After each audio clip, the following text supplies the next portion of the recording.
పెద్ద మనకు తెలిసిందే సమ్మర్ 2027 కి అయితే సినిమా రిలీజ్ కి రెడీ అవుతుంది. మార్చ్ 2027 రిలీజ్ అవుతుంది.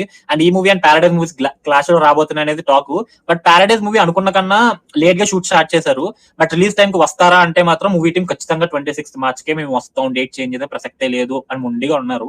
అండ్ పెద్ద టీం కూడా 27th మార్చ్ కే వస్తాం అనేసి అంటున్నారు. వాళ్ళకి ఇంకా చాలా టైం ఉంది, వాళ్ళు ఎప్పటి నుంచో షూట్ చేస్తున్నారు. ఇప్పుడైతే సాంగ్ షూట్ అయితే జరుగుతుంది అనమాట. ఆల్మోస్ట్ 1000 మంది డాన్సర్స్ తో ఈ సాంగ్ అయితే ప్లాన్ చేస్తున్నారంట జానీ మాస్టర్ కొరియోగ్రఫీలో.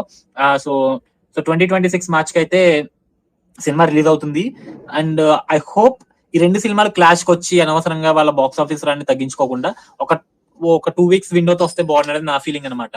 మరి చూద్దాం ఏ సినిమా పోస్ట్పోన్ అవుద్ది, ఏ సినిమా ప్రీపోన్ అవుద్ది, ఆర్ రెండు క్లాష్ లోనే వస్తాయని చూడాలి. We have to wait and see. And ఈ సినిమాకి మేజర్ హైలైట్ ఏంట్రా అంటే ఇద్దరు సుకుమార్ శిష్యులు, ఇద్దరివి రెండో సినిమాలే. మళ్ళీ ఫస్ట్ కోట్లు గ్రాస్ కొట్టారు, 100 కోట్ల సినిమాలు ఇచ్చారు ఫస్ట్ సినిమాతో ఇద్దరు. అండ్ ఆ రెండు కూడా యావరేజ్ యావరేజ్ సినిమాలు అని చెప్పుకోవాలి. కంటెంట్ పరంగా కాదు, కొన్ని ఫ్లాస్ ఉన్న సినిమాల్లో. బట్ యా, కంటెంట్ పరంగా రెండు కూడా సాలిడ్ కంటెంట్ ఉన్న సినిమాలు.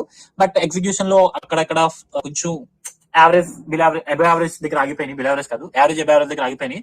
బట్ రెండో సినిమాతో ఇద్దరు చాలా గట్టిగా ప్లాన్ చేసుకున్నారు. అటు పెద్ద మీద బీభత్సమైన హైప్ ఉంది, ఇటు పారడైజ్ మీద బీభత్సమైన హైప్ ఉంది. మోర్ ఓవర్ రామ్ చరణ్ గారు అండ్ నాని అన్న సినిమాలు రామ్ చరణ్ గారు అండ్ నాని గారు సినిమాల కన్నా వీళ్ళిద్దరు సినిమాలు, సుకుమార్ గారు శిష్యులు ఇద్దరు పోటీ పడుతున్నారు అనే దాని మీద నాకు ఎక్కువ హైప్ ఉందన్నమాట.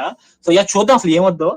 హోప్ సేమ్ టైం లో రాకుండా ఒక 2 weeks విండోతో వచ్చి ఎలాంటి లాసులు లేకుండా మంచిగా చేసుకుంటారు సినిమాలని మనస్ఫూర్తి కోరుకుంటున్నాను.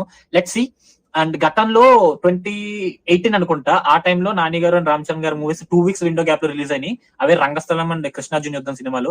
రంగస్థలం ఏ రేంజ్ హిట్ అయిందో అందరికీ తెలుసు. కృష్ణార్జున యుద్ధం అర్జున్ ని అనవసరంగా ఇన్వాల్వ్ చేసి సినిమాని చెడగొట్టుకున్నారని ఫీలింగ్ అనమాట. ఓన్లీ కృష్ణ మీద వెళ్ళిపోయి అంటే రంగస్థలం లాగే ఆ సినిమా కూడా మంచి హిట్ అయ్యింది నా పర్సనల్ ఫీలింగ్. సో మీ ఫీలింగ్ ఏంటో చెప్పండి.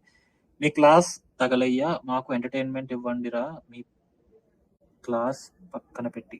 ఏం క్లాస్ భయ్యా?